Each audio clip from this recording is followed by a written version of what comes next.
Hello friends, welcome to Sindhi Rasoi. Sindhi रसोई में आप सबका बहुत बहुत स्वागत है। आज मैं आपको सिंधियों के फ्राई आलू कैसे बनते हैं ये बनाना सिखाऊंगी। इसके लिए लगने वाली सामग्री आप सब नोट करें। इसके लिए हमें चाहिए आधा किलो आलू डाइस किए हुए, नमक स्वाद अनुसार, आधा छोटा चम्मच लाल मिर्च पाउडर, एक छोटा चम्मच धनिया पाउडर, आधा छोटा चम्मच हल्दी पाउडर, तलने के लिए तेल।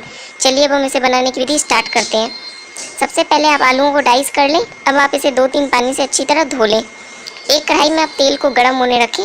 जब तेल स्मोकिंग पॉइंट तक गर्म हो जाए तब आप इसकी फ्लेम ऑफ कर दें। अब जब आपका तेल लगभग ठंडा हो जाए, बिल्कुल हल्का गर्म हो, तब आप इसमें आलूओं को डाल दें।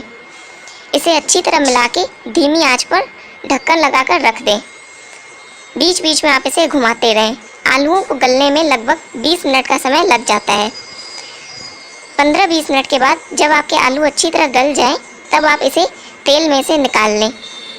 अब आप तेल को कढ़ाई से खाली कर लें। इसी कढ़ाई में अब आप फ्राई किए हुए आलू डालें। ऊपर से नमक, लाल मिर्च पाउडर, हल्दी पाउडर, धनिया पाउडर डालें। इसे अच्छी तरह मिलाकर 4 से 5 मिनट के लिए धीमी आंच पर रखें। 5 मिनट के बाद आपके आलू बनकर तैयार है। आप इसे दाल चावल या चपाती के साथ सर्व कर सकते हैं। और दोस्तों, अगर आप ये आलू को रिफाइंड तेल में बनाते हैं तो उसे आपको स्मोकिंग पॉइंट तक गर्म करने की ज़रूरत नहीं है। उसे आप शुरुआत में ही बिल्कुल हल्का गर्म करें और उसमें आलू डाल दें। बाकी प्रोसेस सेम रहेगा। Thank you friends. अगर आपको मेरा वीडियो पसंद आया है तो मेरे चैनल को सब्सक्राइब करें, मेरे वीडियो को लाइक करें और अपने दोस्तों के साथ शेयर करें। और हाँ दोस्तों, सिंधी रसोई का मेरा एक ऐप भी आ रहा है।